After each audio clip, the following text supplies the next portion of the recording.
Today,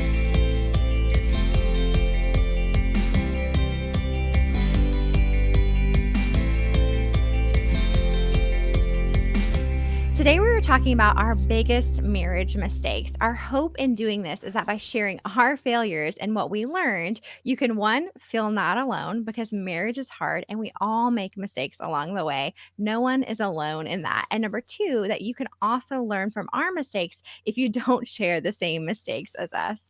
So, Dr. Kim, today I want you to share three of the biggest mistakes that you made in marriage. Let's start with your number one. What's the first big marriage mistake that you made? So I can't say that I left the milk out and it got sour. You said that one's not No, that's not legit. appropriate. Okay. Okay. The first one was trying to change Nancy to be the wife I thought she should be. Second was not resolving conflict. And the third was not embracing our differences. It really is different than number one. It Yeah. plays out differently. So those Okay. are the three. As I look back, I probably could have listed a lot more, but those are the ones that stand out. And it's kind of interesting as I wrote those down and kind of thought about counseling. I see that those are pretty consistent problems that we all deal with. And so for those who are thinking, I'm not, I'm the only one in the world that's trying to change my husband or wife into who I want to be, well, join the club. We seem to have the same kind of nature of trying to do things in our marriage, and then bottom line, as I looked at them, they all kind of sing around selfishness. Yeah. Yeah, Wanting absolutely. my way. Yeah. So for that first one of really trying to change Nancy into the wife you think she should be, why do you think you did that?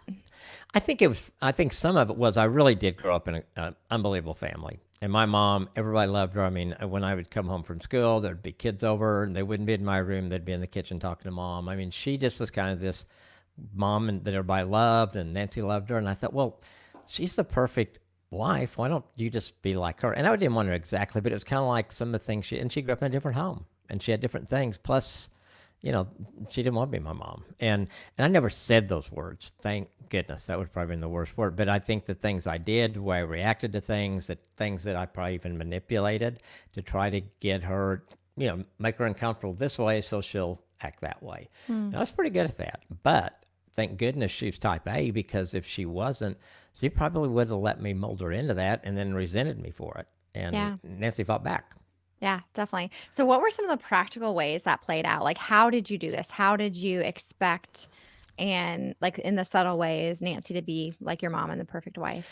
Mom was, she was independent. Nancy was independent, but my mom knew she and my dad had such a great relationship, and so he really was the leader of the home. But I never looked at her as a lesser or servant.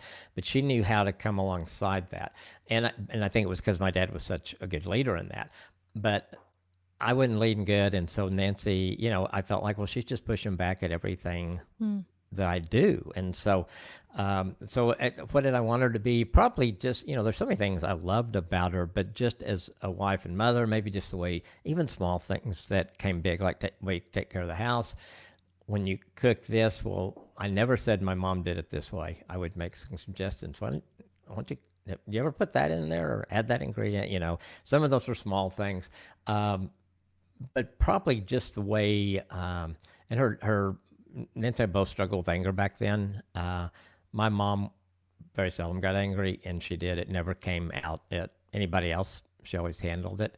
And so I thought, well, you're not supposed to be angry. You're a wife. You're my wife. You're not supposed to be angry. So there were, I don't know. I could probably think of a lot of things, but none of them in themselves were big things, but they all gave her the message as you're not the wife he wants. You're not the wife he needs. You're not doing it right, which was horrible because Yeah. she was trying to figure out how to become the wife that God wanted her to be. Yeah, definitely, which was going to be different than the way your mom did it because she's different, which Absolutely. is okay. Yes. Yeah, definitely. So when did you kind of realize that? When did you kind of like learn, oh, I need to stop doing this to her? I think when she put me in the hospital with that right Stop. hook. No, I think, obviously, I think it was a God deal.